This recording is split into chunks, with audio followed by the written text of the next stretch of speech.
पे हम recording start कर देते हैं। और कोई भी डाउट हो कपिल तो पूछ लीजिएगा, ठीक है। आज मेरा जो साउंड है वो वर्क कर रहा है, आप कुछ कहेंगे तो मुझे आपकी आवाज आ जाएगी, ठीक है। कोई भी डाउट हो बीच बीच में पूछ लीजिएगा, ठीक है। चलो स्टार्ट करते हैं। स्क्रीन शेयर करने पहले स्क्रीन शेयर, थोड़ा इंटरफेस चेंज हो गया है। 1 मिनट रुकना, स्क्रीन शेयर कर रहा हूँ मैं। Present my screen. Okay, screen visible है। थोड़ा हम शेयर कर देते हैं, ठीक है। 1 मिनट रुकना, शेयर कर देते हैं। सबसे पहले शेयर कर देते हैं।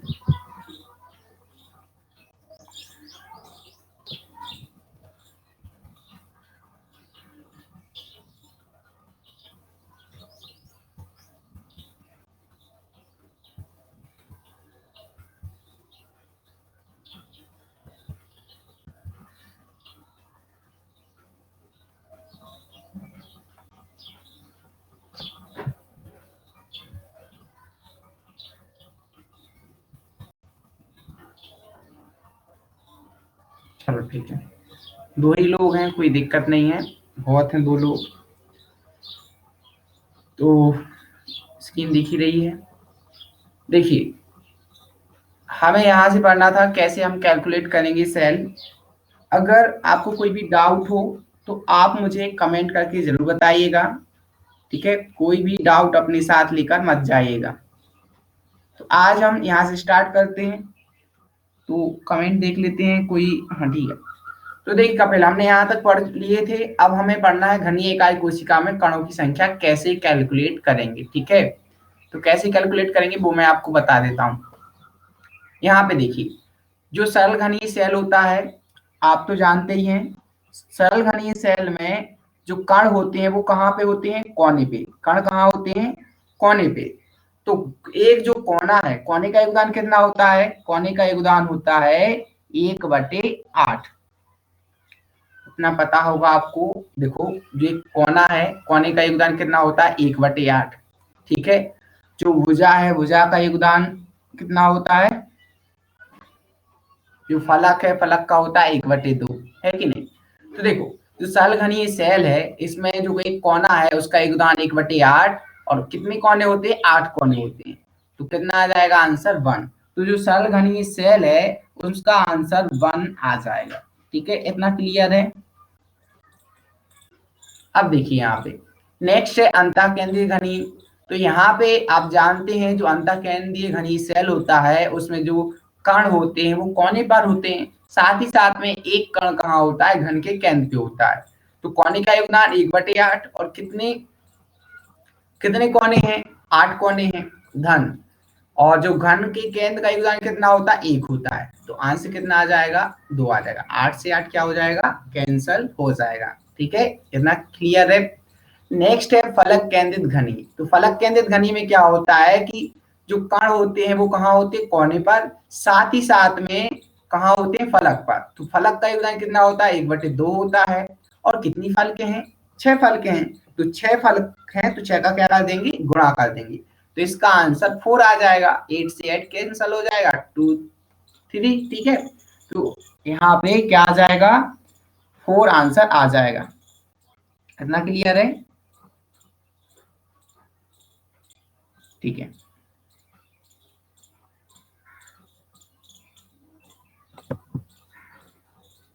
हेलो, आवाज आ रही है क्या?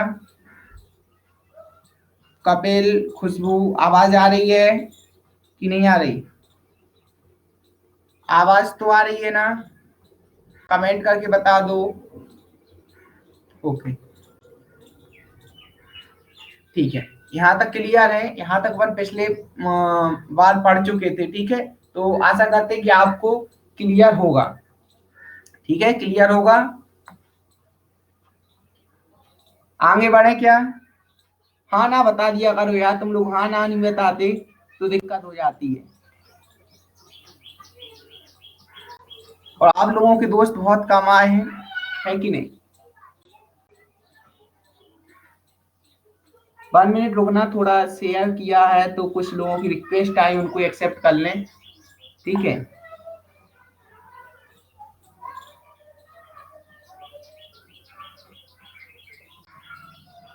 चलो ठीक है, हमें बढ़ते हैं। ठीक है, यहाँ पे नेक्स्ट है,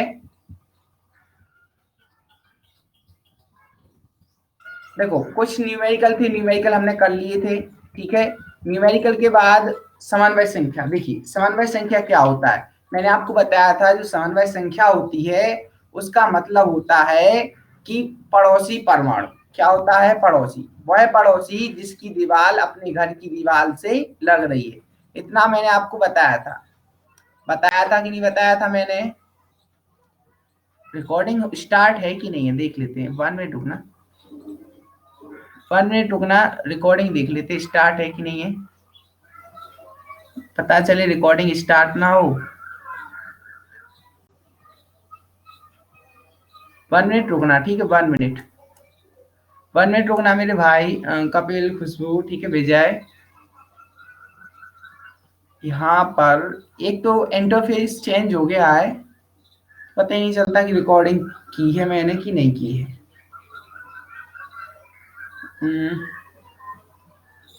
ठीक है, रिकॉर्डिंग का ऑप्शन नहीं आ रहा। ठीक ठीक, रिकॉर्डिंग चल रही है, ओके, 6 मिनट की रिकॉर्डिंग हो चुकी है। ठीक है, यहाँ पर आप जैसा देख पा रहे होंगे जो समन्वय संख्या है, समन्वय संख्या का मतलब होता है पड़ोसी परमाणु। ठीक है, मैं इतना आपको पढ़ा चुका था पिछले लेक्चर में। जो समन्वय संख्या है, समन्वय संख्या का मतलब है पड़ोसी परमाणु। मान चलिए कोई भी एटम है और इस एटम से 1 2 3 4 5, अगर 5 एटम टच है उससे तो उसकी समन्वय संख्या क्या हो गई? 5 हो गई। अगर इस एटम से 3 ही एटम टच है तो उसकी समन्वय संख्या कितनी हो गई? 3 हो गई। सीधी सी बात है कि समन्वय संख्या वह संख्या है कि जो परमाणु जितने परमाणु से घिरा होता है वह उसी क्या है? समन्वय संख्या है। इतना हम पढ़ चुके थे। समन्वय संख्या की आपको परिभाषा भी दिख रही होगी कि किसी क्रिस्टल जालक में कोई परमाणु अपने निकटतम जितने परमाणुओं से घिरा होता है उसे उस परमाणु की समन्वय संख्या कहते हैं।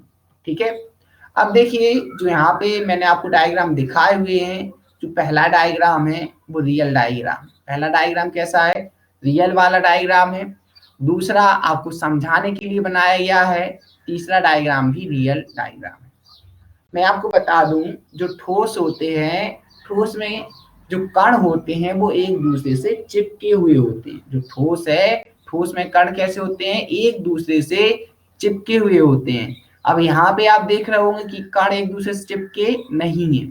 आपको समझाने के लिए इस प्रकार से बनाया गया है कि जो आकृति है वो क्या है? घन बन रही है। ठीक है, अब यहाँ पर देखो समन्वय संख्या क्या है? किसी क्रिस्टल जालक में कोई परमाणु अपने जितने निकटतम परमाणु से घिरा होता है उसे उसकी समन्वय संख्या कहते हैं। ठीक है, तो यहाँ पे आप देख लीजिएगा कि देखिए हमने क्या किया, उस एक हिस्से को काट के रखा है यहाँ पे आपके सामने। ठीक है, अब यहाँ पे मैं आपको बता दूं, आस्ते से देखना बिल्कुल, ठीक है, बढ़िया तरीके से देखना कि देखो मान के चले कोई परमाणु है, ठीक है, एक कॉर्नर है, कोई सा भी समझ लो। ठीक है, तो एक कॉर्नर है, हमने इसको रेफरेंस पॉइंट माना। तो देखो रेफरेंस पॉइंट मानोगे तो 1 2 3 4 इस प्रकार से होगी कि नहीं होगी? तो देखो इस प्रकार से इनकी समन्वय संख्या हो जाती है। 1 मिनट रुकना। हेलो, आवाज आ रही है कि नहीं आ रही है? पहले क्लियर कर दो, आवाज आ रही है कि नहीं आ रही है, पता चले आपको आवाज नहीं आ रही मैं समझाते जाऊं।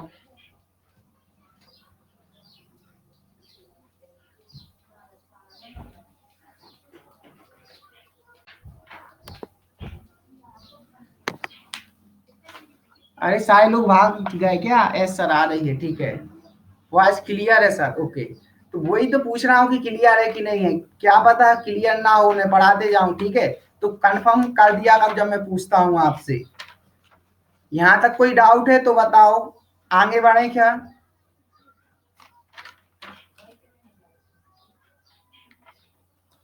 ठीक है, तो आगे बढ़ते हैं। तो यहाँ पे जो समन्वय संख्या होगी, देखिए यहाँ पे मान के चलिए पॉइंट है, ठीक है, इसको रेफरेंस पॉइंट माना है, मान के चलो कोई भी रेफरेंस पॉइंट मान लो। तो देखो 1 2 3 4 ऊपर हो जाएगी 5 और उसके अंदर चला जाएगा एक भाई ऐसे चला जाएगा अंदर। मतलब इस पॉइंट से 6 पॉइंट जुड़े हुए हैं। आपको समझ में नहीं आया तो मैं देखो एक बार आपको फिर से डायग्राम बताऊं। देखो मान के चलिए पॉइंट है, ठीक है। अब इस पॉइंट को हमने रेफरेंस पॉइंट माना है, तो देखो 1 2 3 4 5 और 6, 6 लोग जुड़े हुए हैं। तो 6 लोग ही जुड़े हुए हैं, यही क्या है, समन्वय संख्या है, ठीक है। तो जो सरल घनीय सेल होता है, सरल घनीय सेल, तो इसकी समन्वय संख्या क्या होती है, समन्वय संख्या होती है 6। कितनी होती है, 6, कोऑर्डिनेशन नंबर, ठीक है। इतना कंफर्म हो गया, चल बहुत बढ़िया, इतना अगर आपको कंफर्म हो गया हो तो। अब देखिए नेक्स्ट सेल की बात करते हैं हम। देखो संकुलन क्षमता। अब संकुलन क्षमता क्या होता है, पैकिंग फ्रैक्शन बोलते हैं संकुलन क्षमता। मतलब उनकी उसकी पैकिंग क्या है, ठीक है। पैकिंग कैसे चेक करेंगे, देखो मैं आपको बताता हूँ। पैकिंग का मतलब ऐसा है कि मैं आपको बताता हूँ, पैकिंग का मतलब जैसे अगर पैकिंग जितनी ज्यादा होगी वह चीज उतनी कठोर होगी और मजबूत होगी, ऐसा आप समझ सकते हो पैकिंग, ठीक है। अब यहाँ पे देखो जो संकुलन क्षमता है, संकुलन क्षमता कैसे निकालेंगे, उससे पहले हमें ए और आर में संबंध पढ़ना होगा। ए व आर में संबंध, ए व आर में संबंध क्या है, देखिए आप जानते हैं जो घन की अपन भुजा पढ़े हैं शुरू से, वो क्या है, ए है। और जो गोला है, गोले की त्रिज्या क्या है, आर है। आपको इतना पता है, गोले की त्रिज्या क्या है, आर है, ओके। और जो भुजा है वो क्या है, ए है। तो ए व आर में संबंध, तो देखिए अगर मैं कहूं इस वाली भुजा की बात करूं, ठीक है, तो मैं कहूं ये भुजा ए है, ठीक है, बराबर। अगर मैं यहाँ पे दो गोले लगे हुए हैं तो एक गोले की त्रिज्या आर और दूसरे गोले की त्रिज्या आर, तो यहां से लेके यहां तक आर और आर क्या हो जाएगा, 2r। आर आर क्या हो जाएगा, 2r हो जाएगा।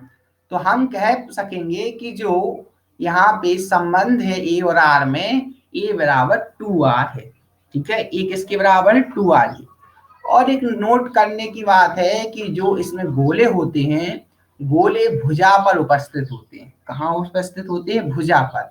जो ये आपको भुजाएं दिख रही हैं, इन्हीं भुजाओं पर गोले उपस्थित हैं, ठीक है, और कहीं भी उपस्थित नहीं है। तो इस प्रकार से ए इक्वल टू 2r आ गया। अब देखो संकुलन क्षमता, संकुलन क्षमता का फॉर्मूला होता है इकाई कोशिका में परमाणु के द्वारा घेरा गया आयतन बटे इकाई कोशिका का आयतन। अब यहां पर देखो आप, तो जो संकुलन क्षमता है, संकुलन क्षमता बराबर परमाणु की संख्या, नंबर ऑफ एटम, गुणित volume of one atom upon इकाई कोशिका का आयतन। देखो मैंने कैसे लिख दिया, इसमें क्या लिखा ऊपर, इकाई कोशिका में परमाणु के द्वारा घेरा गया आयतन।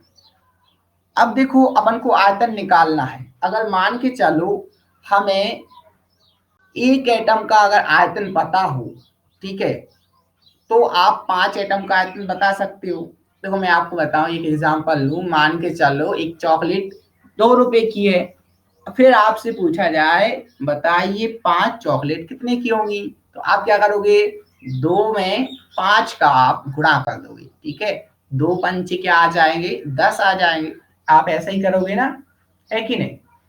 तो वही मैं बोला आपसे कि जो अगर हमें एक एटम का वॉल्यूम पता चल जाए, एक का आयतन पता चल जाए, तो फिर आप मुझसे कितना का ही पूछ लो, 10 का पूछ लो, 20 का पूछ लो, हम उतने का क्या कर देंगे, गुणा कर देंगे, ठीक है। तो यहाँ पे जो वॉल्यूम ऑफ वन एटम है और नंबर ऑफ एटम है, तो इस प्रकार से आ गया।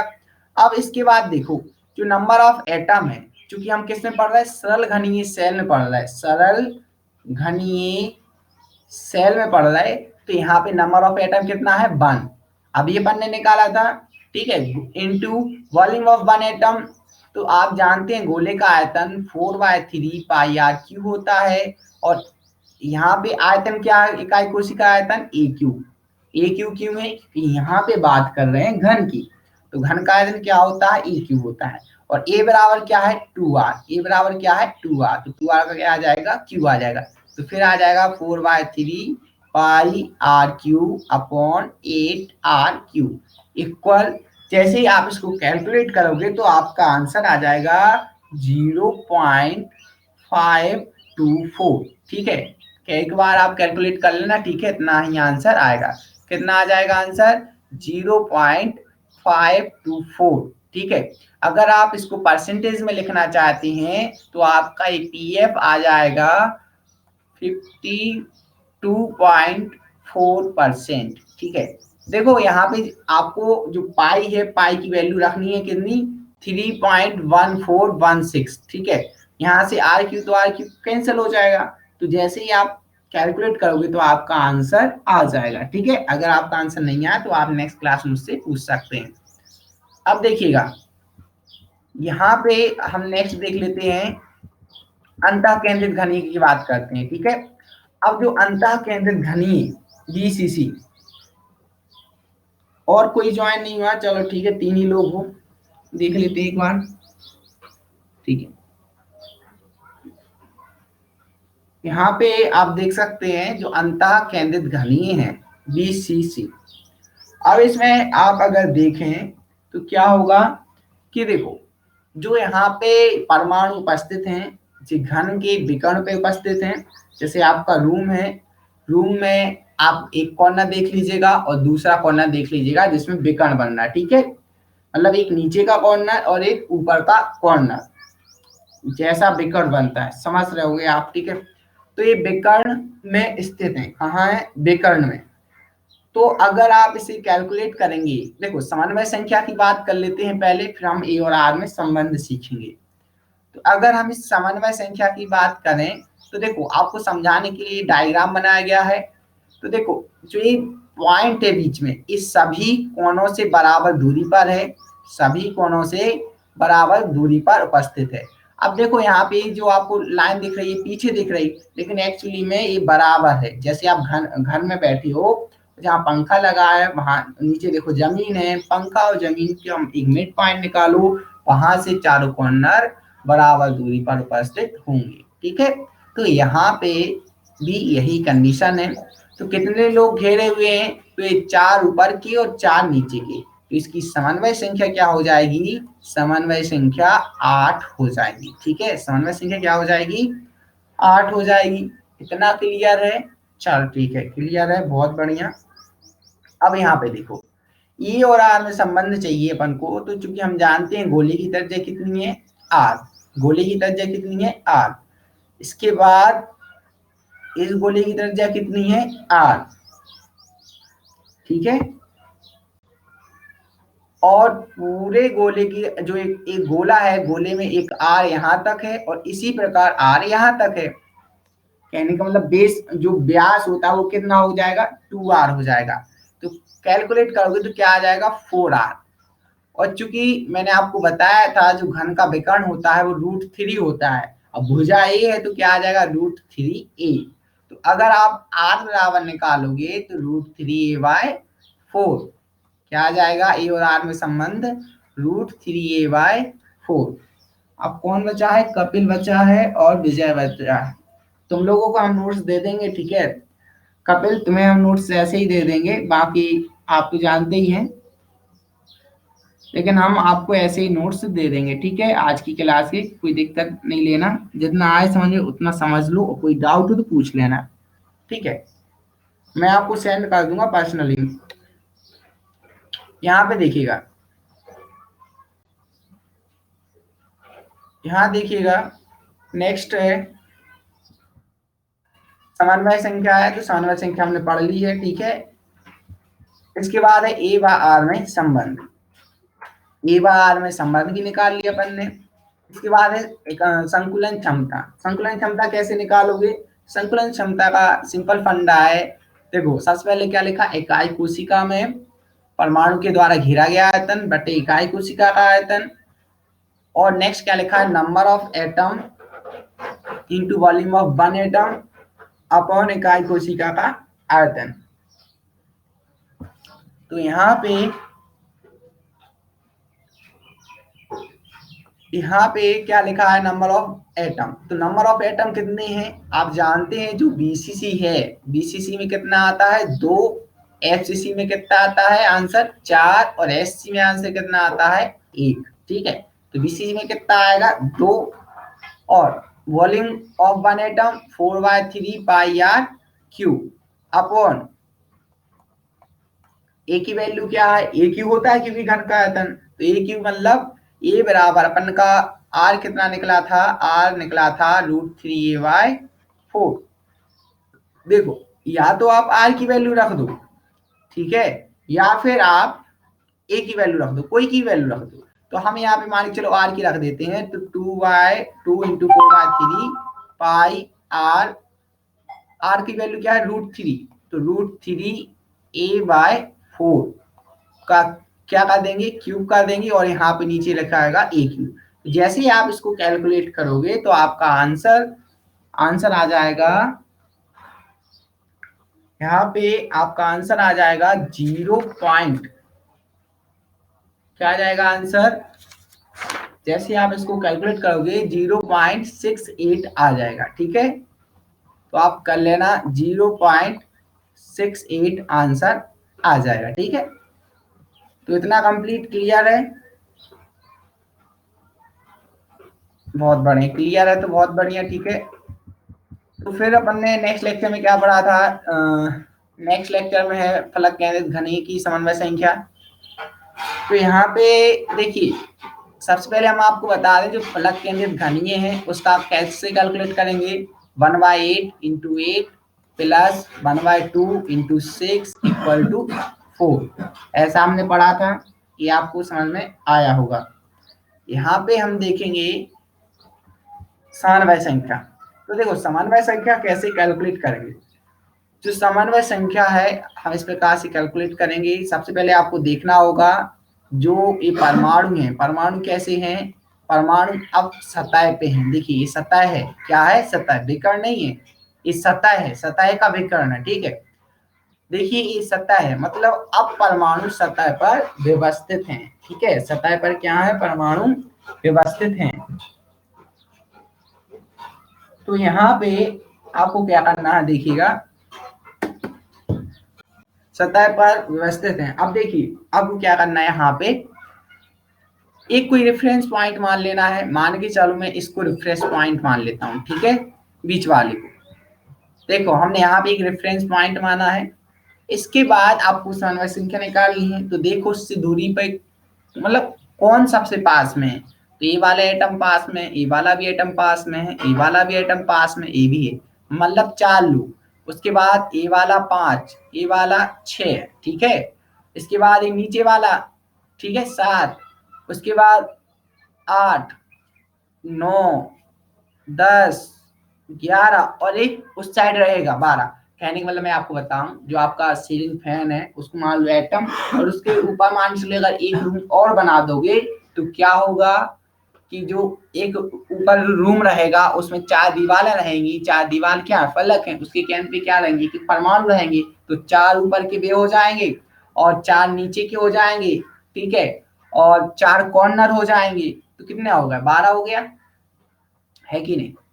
इस प्रकार से हम कैलकुलेट करते हैं। ठीक है, तो इस प्रकार इसकी समन्वय संख्या यहाँ पे देखो लिखा है 444 इक्वल टू कितना आ जाएगा 12 आ जाएगा आंसर। ठीक है, तो इस प्रकार कोऑर्डिनेशन नंबर थी। अब यहाँ पे अगर आपको ए और आर में संबंध निकालना है तो सिंपल है, देखिए इतना क्या हो गया आर हो गया, इतना क्या हो गया 2r हो गया, इतना क्या हो गया आर हो गया, मतलब 4r बराबर, और चूंकि आप जानते हैं सतह का विकर्ण होता है √2a। ठीक है, तो r बराबर क्या आ जाएगा √2a/4 आ जाएगा। ठीक है, √2a/4 आ जाएगा। अब अगर आपको संकुलन क्षमता निकालनी है तो फिर से आपको वही प्रोसेस करना होगा।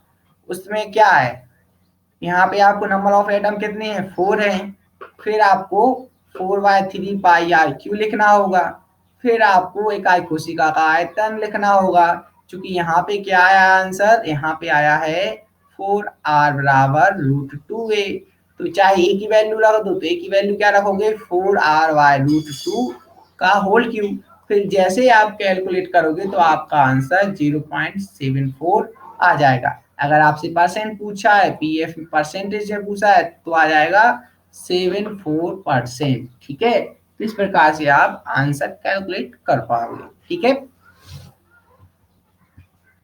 तो आज सफिशिएंट है, देख लेते हैं कितना टाइम हो गया है, इसके बाद हम आगे बढ़ते हैं। ठीक है,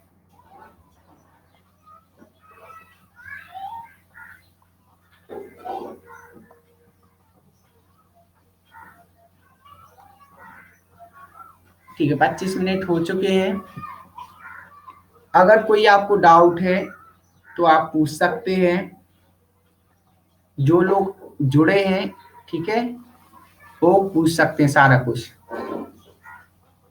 कोई भी डाउट हो। एक्चुअली में क्या है, नया इंटरफेस आ गया है, अपडेट हो गया है, तो थोड़ा चलाने में कठिनाई हो रही है। दो लोग ही जुड़े हैं, कपिल और विजय। ठीक है, कपिल आप कोई डाउट?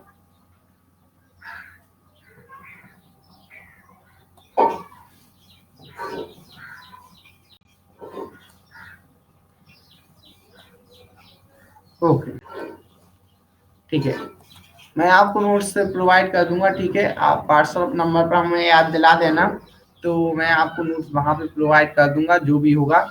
ठीक है, एक्चुअली मैं मेन चैप्टर बहुत पहले कवर कर चुका हूँ। जो पेड क्लासेस हैं, 2 चल रही हैं, मैं 3 कंप्लीट हो गए, 3 चल रही हैं, उनमें ये सारा कुछ मैं पढ़ा चुका हूँ। सेकंड चैप्टर खत्म हो गया है, तो फर्स्ट चैप्टर के नोट्स मेरे पूरे पास हैं। ठीक है, तो अब मैं आपको प्रोवाइड कर दूंगा। ठीक है, कोई दिक्कत हो तो बताते जाना। ठीक है, नेक्स्ट देख लेते हैं इसमें क्या है और क्या बताने को था। संकलन क्षमता ही अभी है। ठीक है, इसके बाद आपको क्या पढ़ना है, दोष पढ़ना है, ठोसों में दोष।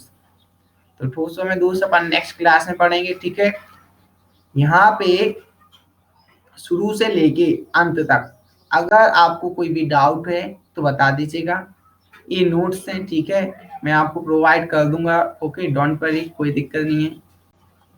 चाहे ए वाला हो, चाहे कोई सा भी हो, कोई सा ऐसा क्वेश्चन जो आपसे ना बनता हो, कोई सा ऐसा टॉपिक जो आपसे ना बनता हो तो बता दीजिएगा, मैं आपको फिर से पढ़ा दूंगा।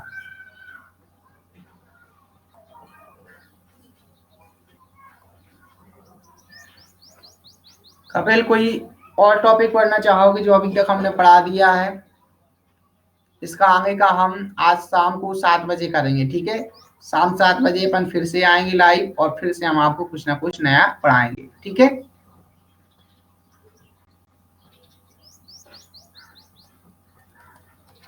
कपिल, विजय, कोई डाउट है क्या अभी तक जो मैंने पढ़ाया? अगर डाउट हो तो बताओ, मैं वो टॉपिक आपको पढ़ा दूं। ठीक है, तो क्लास को अपन यहीं एंड करते हैं। ठीक है, कोई दिक्कत हो तो पूछ लो।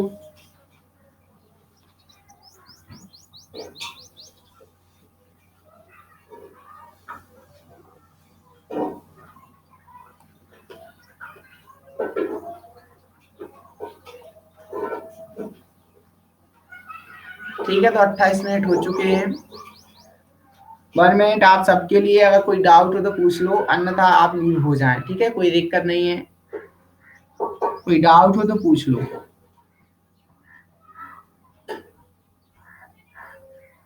आज शाम 7 बजे फिर से क्लास होगी। ठीक है, तो ज्वाइन हो जाना। और वेबसाइट मैंने बना चुका हूँ, आकाश लेक्चर ऑनलाइन, तो आप लोग विजिट कर सकते हैं। ठीक है, वहीं पे आपको नोट्स प्रोवाइड करेंगे, तो आप वहां से डाउनलोड कर लेना। ठीक है, akashlectureonline.com, लिंक हम आपको दे देंगे। ठीक है, 30 मिनट का टाइम था मेरी क्लास का, तो 29 25, बस 25 सेकेंड और हैं आपके पास। अगर कोई भी डाउट हो उसके बाद मैं लेफ्ट हो जाऊंगा।